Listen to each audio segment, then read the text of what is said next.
Hello friends, welcome you all. I am Sundar from Symphonia Wealth. The topic what we are going to see today is about the NRI and the NRI investments and the options available to invest. So who is the NRI? The rule says, or the rule defines who is a resident. So anybody who does not qualify under the rule becomes a non-resident. So who is a resident? A resident is a person who has lived in the country for more than 182 days in the last preceding year, or somebody who has lived in India in the last year for at least 60 days. Also, in the last 4 years, cumulatively you should have stayed at least for 365 days.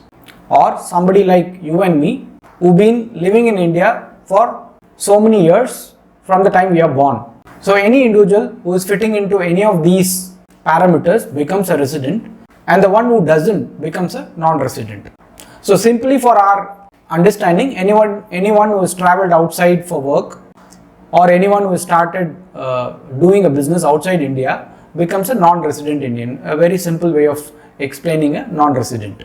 So the moment you become a non-resident, the first and basic thing which changes in your life is your bank account. Generally, we are used to having the savings bank account, which we know it for a very long period of time. The moment you get an employment outside the country and you move out of the country, there are few things which you will have to do at the initial period itself. Ideally, you should convert your savings account, which is a resident account, into a non-resident account. So the moment you say about non-resident account, there are basically two very popular accounts, which is called the Nre and Nro. Nre is nothing but a non-resident external account, and Nro is nothing but a non-resident ordinary account. Apart from this, there is also another account called FCNR, which is nothing but foreign currency non-resident account. As the name suggests, this is a term deposit account where instead of keeping Indian rupees, you can actually keep foreign currency. And the foreign currencies which you can hold are about 6 major currencies, including your US dollar, euro, pounds, Japanese yen, Australian dollar. So the foreign currency which is held in this account also gives you some kind of interest if it is held for a minimum of 1 year period. If any money is withdrawn within a year's period, then interest is not paid to you. And the good news is the interest received under a FCNR account is also tax free. So now let's focus on the other two popular accounts, which is the NRE and NRO. So the basic difference between these two accounts is the facility to repatriate. So what is repatriation? Let me explain that to you. As the name suggests, repatriation is a facility through which you can bring money from outside the country into India. Say for example, you are working in Germany, you are earning some money there and you are actually bringing into India and you are investing it here, and if you can take the money back to Germany without any formalities or any process, that's called repatriation, meaning money can freely flow from outside the country into the country and back to the outside country. So this is called repatriation. So what is non-repatriation? You can bring money from a country which is outside, say for example Germany. You can bring money from Germany into India. If the money cannot be moved back very easily, it's called a non-repatriation account. So NRE is a repatriable account and NRO is a non-repatriable account. So if the money is into the NRO account, it does not mean that you cannot take it back to Germany. You can do so provided you have paid all the necessary tax applicable, and also auditors gives you a certificate so that the money can be taken back to your country, Germany in this example. So what are the other differences apart from the repatriation? In an NRE account, only foreign currency can be routed and that gets converted into Indian rupees or the INR. Under the NRE account, you can also make a fixed deposit which is tax-free in nature.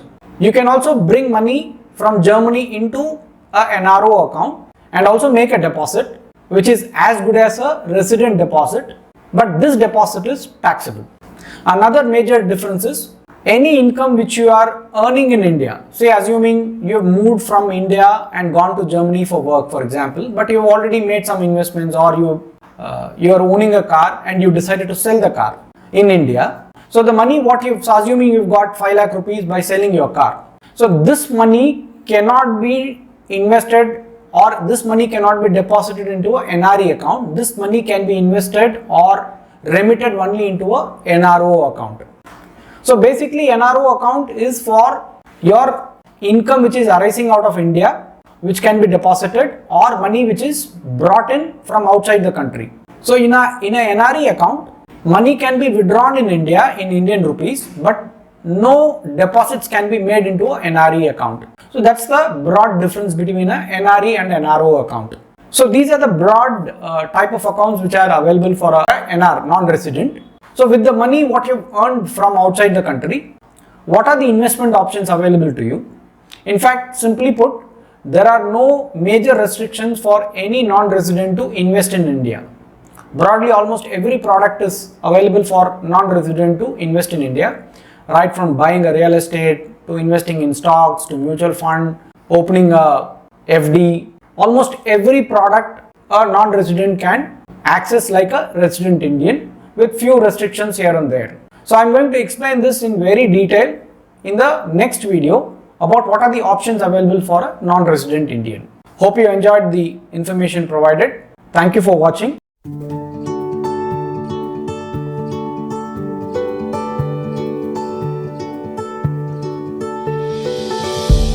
Please do subscribe to our YouTube channel, Symphonia Chennai, and press the bell notification icon. Thank you for watching.